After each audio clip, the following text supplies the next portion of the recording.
Olá pessoal, saudações. Meu nome é Ademir Moraes, sou aluno do curso de bacharel em Teologia Católica pela Uninter.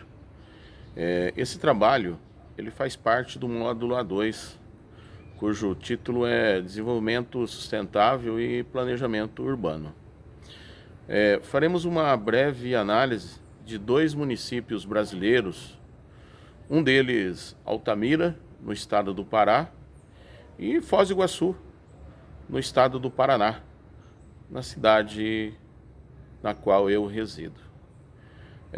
Identificando as transformações nesses municípios, né, ocorridas como aproveitamento dos recursos naturais e quais as consequências dessa transformação para a população que vive hoje, tanto na área urbana quanto rural.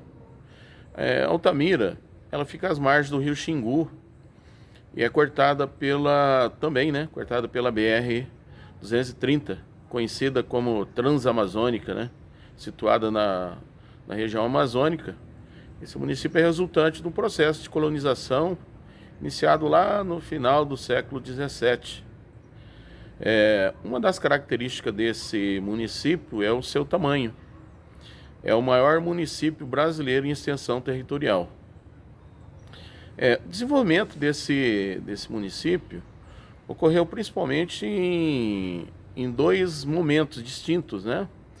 O primeiro na década de 70 a 80, por ocasião do Programa de Integração da Amazônia. Por ocasião desse empreendimento, o município experimenta um aumento significativo da sua população, devido ao processo migratório, né? As pessoas em busca de novas oportunidades econômicas. Toda essa corrida faz com que a população aumentasse de 15.345 para 46.509 habitantes.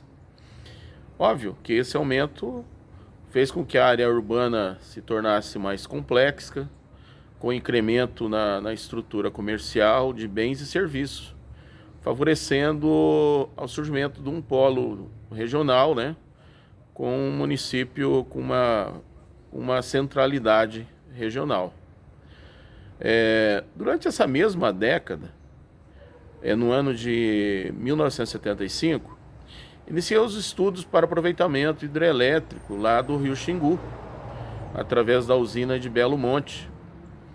Com conclusão parcial desses estudos em 1989 e liberação para as obras, depois de indas e vindas, só em 1º de fevereiro de 2010 pelo IBAMA.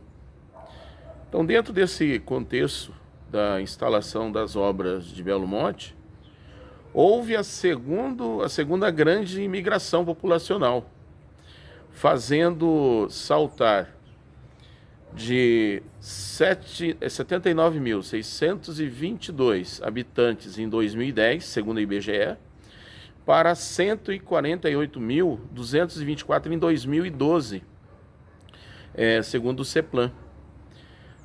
O município ele passa a se consolidar como um polo regional de serviços, como uma importante função de centralidade no sudoeste do Pará. É óbvio que toda essa transformação ela trouxe impactos socioeconômicos, ambientais, urbanos, né? E tanto é que a polêmica em torno desse empreendimento verifica-se pela data do início dos estudos até efetivamente a aprovação dele. Então, tiveram inúmeros contratempos, né? Esses impactos ambientais, estudos, não aceitação de muitos órgãos ambientais, ONGs, e até porque áreas de formação do lago da usina, ele acabaram afetando terras e populações indígenas, também as populações ribeirinhas, que tinha no rio a fonte de renda e sobrevivência, né? E na área urbana, devido a esse rápido aumento populacional, trouxe sérios problemas, que foram contornados em partes com obrigações assumidas pela empresa, né, no relatório de impacto do meio ambiente dessa construção. E ela assumiu algumas obrigações, que nós podemos citar algumas aqui, né, que ela teve que executar nesse entorno, município, tanto na área de alagamento quanto na própria cidade. Então, na cidade, ela teve que melhorar a adequação urbana, aumentar a infraestrutura em saúde, educação, melhoria no fornecimento de energia elétrica, a recuperação urbanística e ambiental da orla do Xingu, né, com a criação de dique, com canal de amortecimento de cheias, manutenção da utilização da parte aérea da área, né, do Igarapé-Ambé, para atividades ligadas ao rio, como peixarias, fábricas de gelo, estaleiros, construção de pontes para travessias do Igarapé a Altamira, e desenvolvimento, né, de um planejamento de um projeto de drenagem urbana e esgotamento sanitário, construção de redes de abastecimento de água e esgoto, indicação de áreas de assentamento e construção de aterro sanitário.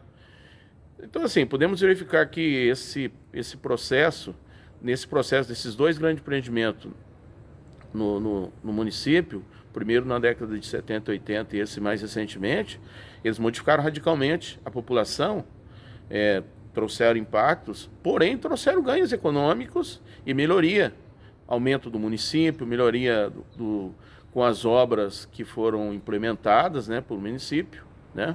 Então, assim, houve alguns impactos, mas também houve bastante ganho financeiro, econômico, né, para a cidade. A segunda cidade que nós vamos comentar um pouco é Foz do Iguaçu. Foz do Iguaçu é margeada, a semelhança com Altamira, é margeada pelos rios, aqui no caso Paraná e Iguaçu, né? Ela faz divisa com o Paraguai e a Argentina. E vamos falar um pouco mais da história recente de Foz. O processo dela de descoberta e tudo, ela remonta um pouco esse tempo, né? Nós aqui tivemos um aumento, um desenvolvimento acelerado, primeiramente, após a inauguração da Ponte da Amizade, ligando o Brasil com o Paraguai, em 1965. E também a BR-277, ligando Foz do Iguaçu a Curitiba e Curitiba ao litoral, isso em 1969. A intensificação desse processo, ela teve um aumento populacional, né? Num primeiro grande processo migratório, em função mais acentuada por ocasião da construção da usina de Itaipu, que na década de 70 começa as obras aqui no Rio Paraná. Então esse aumento, essa obra faz com que a população aumente de 33.970, né, em 1970, e ela passa para 136.320 em 80, um aumento bem acentuado. E óbvio que não foi só a obra, mas contribuiu com esse número o comércio entre os países, aqui o Brasil, Paraguai e Brasil e Argentina. E, óbvio, a construção de Itaipu trouxe bastante impactos ambientais. Ela foi uma obra muito polêmica e contestada também, né, a exemplo de Belo Monte, devido ao seu impacto ambiental, né? Então a gente pode citar assim bem brevemente algumas aqui. Alagamento enorme, o Lago da Usina de Itaipu é muito grande, alagamento enorme de florestas e terras agricultáveis, né? Vila Iguaçu, e também nós tivemos aqui a perda de uma das belezas naturais, que foram o Salto das Sete Quedas, no município de Guaíra, né? Então, para minimizar esse impacto foi imposto à empresa responsável, né, pela construção, a Itaipu, ações, né, que a gente pode destacar que foram feitas tanto na área rural quanto urbana, né? Nós temos lá no lago todo o reflorestamento das suas margens, bacias hidrográficas, né? Então, assim, teve bastante coisas, bastante ações da Itaipu nesse sentido. E na área urbana foram construídas, né, as vilas para receber os trabalhadores, né, evitando, muito embora mesmo apesar dessa atitude, ainda teve muito déficit urbano, né, em Foz do Iguaçu nessa época. Então, assim, hoje, as principais fontes de renda de Foz, elas são o turismo, que alavanca também o comércio e a prestação de serviços na região, e a geração de energia elétrica, né? Foz é o segundo destino de turista estrangeiro no país e o primeiro da região sul. Então, assim, de empreendimento questionado no passado, hoje, Itaipu, ela responde por parcela significativa de energia do país, né?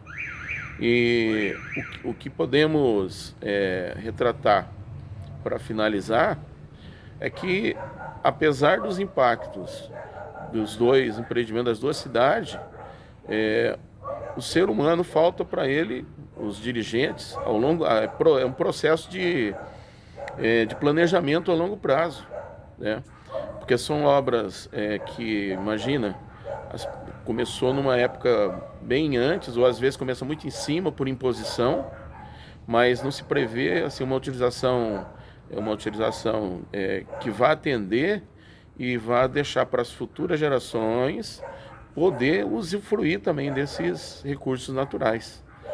Que a gente possa, à medida que a gente faça os nossos empreendimentos, que a gente tenha preocupação ambiental, mas que possa trazer benefícios também para o ser humano, né? Não só para as gerações atuais, como para as próximas gerações.